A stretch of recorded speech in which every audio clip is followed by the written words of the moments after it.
Yeah. A lot of people deal with fame. Some people handle it really well and some people don't. And the perfect example of that was Forrest Griffin and Stephen Bonner. Mm-hmm. They fought that unbelievable fight on The Ultimate Fighter. Everything blew up after that.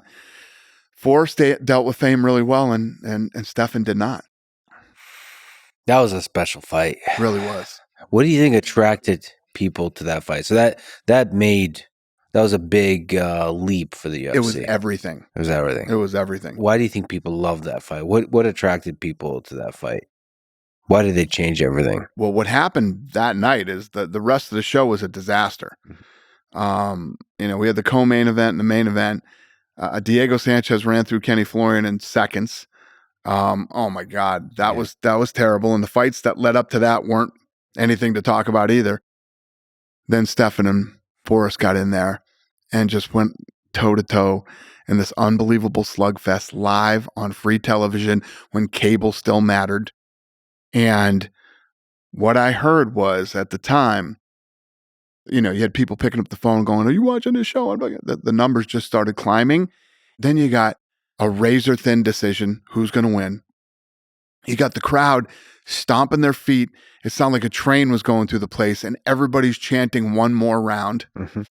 Me and the Fertitta brothers get together and we talk. We're going to give them both contracts. So we give them both contracts and the place erupts. It couldn't have been a more perfect fight at the most perfect time. And it all came together. It's almost like this was meant to be. You know what I mean? Yeah. So we had so many problems with Spike TV at the time, right? Because halfway through the season, the president of the company got fired. Mm-hmm. All the things that we thought we were going to get that year, we had this runaway hit show. And normally at that time, when you would see runaway hit shows, there'd be commercials. It'd be on billboards. It'd be on the side of buses in LA and New York. We got none of that, right? We didn't even know if we were going to get a second season coming out of that, right? And when that fight was over, I swear to God, I was like, I don't even give a fuck. We're going to end up somewhere now after this fight. And we didn't even make it out of the building that night. The Spike guys did the contract with us in the alley on a fucking napkin after the fight. So you already saw the magic of the fight itself. Once that happened and all the shit. And at that time, I didn't know what the ratings, not like we were streaming and we could see what we had no idea, but I knew. You just knew this is special. I knew. What is it? It's like just two people being willing to stand toe to toe and just go to war. And when you think about what was at stake, there was a car. Remember the Kia? Yeah.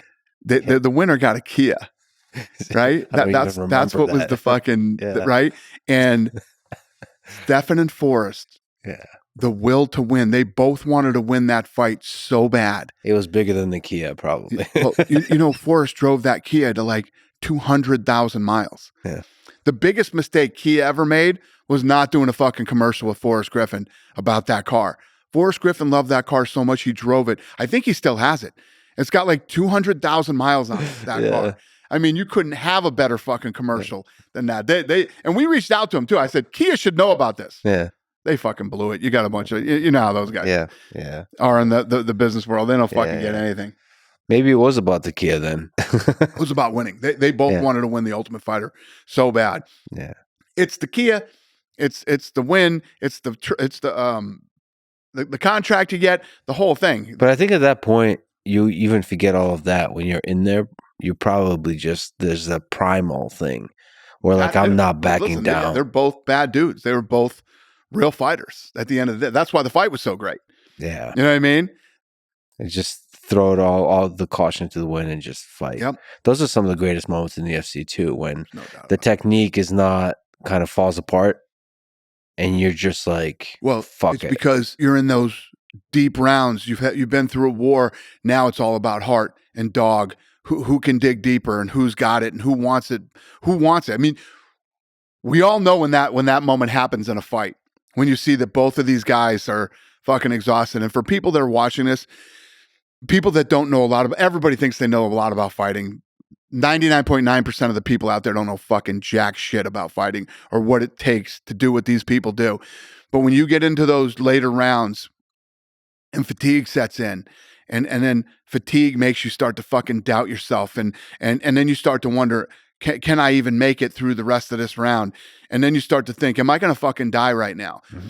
And these kids dig fucking deep, and they just, like you said, all the other shit flies out the window, and now they're just on fucking autopilot to fight and win. Those are definitely the best fights you'll ever see in any combat sport. I mean, that saying is true. Like, the exhaustion makes cowards of us all. I mean, there's something about, because I've competed a lot in jiu-jitsu. So there's the violence of being hit too, but even just exhaustion, yep, it makes you question everything. So true. It just takes you to some weird place where your brain starts to think you're going to die for sure. Your brain starts to think, like, why am I doing this? All these excuses, all this, and then I love that shit. The truly heroic action is to say fuck it in that moment 100%. And just to get in there. When you think about these fights that you see in the UFC every fucking Saturday, when these men and women get to this point where they've been in a dogfight, yet they keep fucking going and you keep trying to win. You can't imagine what's going on inside their heads, you know, self-doubt and all these other things that come into play when exhaustion sets in, and they fucking power through it. Yeah, those moments, sometimes they don't have a glorious knockout at the end, but your decision in the third round or the fifth round to still keep pushing forward, not running, 100%. That doesn't matter what happened. That is a person winning a battle over themselves. So true. It's so true. And it happens every fucking weekend. It's so impressive. I say it all the time. The people that are involved in this sport are this much of the population. The people that make it to the top 5 are incredibly unique, special human beings, man. It's fucking awesome.